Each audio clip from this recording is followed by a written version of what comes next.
In other words, while Snap did get access to the public's money, the public have little to no access or say in the direction of the company.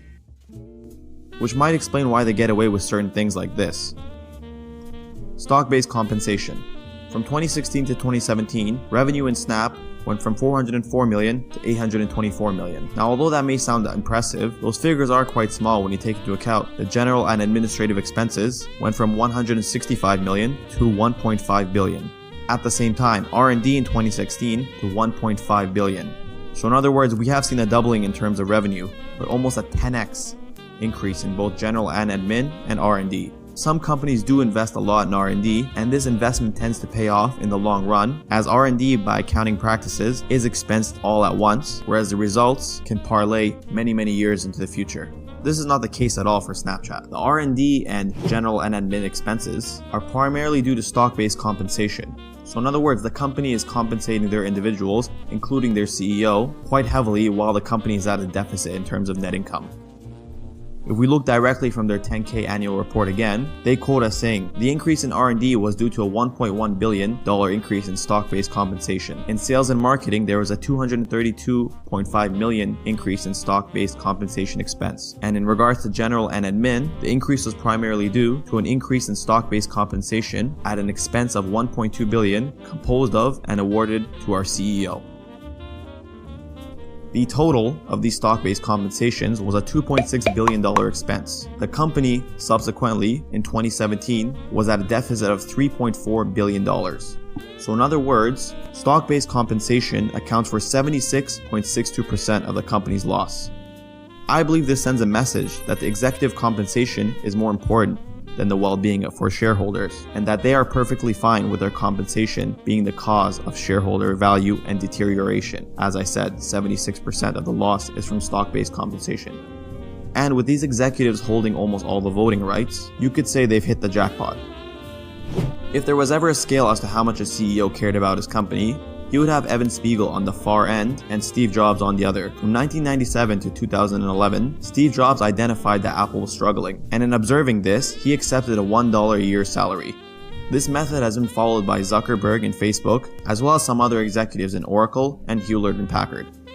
It is often a talking point and part of the analysis where many top investors look at executive pay as a portion of net income to gauge a better understanding of management's vision. In other words, a lot of executives talk about their company in highlights, but as they say, actions speak louder than words. In the case of Evan Spiegel, not only is Snapchat not profitable, but he is more than happy to account for 76% of the deficit they have accumulated, and this may not change anytime soon.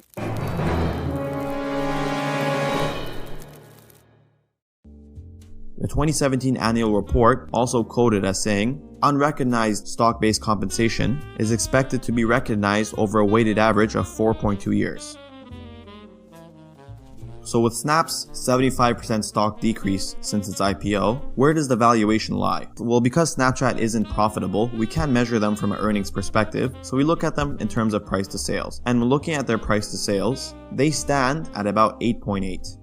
Compared to other advertisement and social media companies, you can see they are more or less within that certain range. But a word of caution for investors.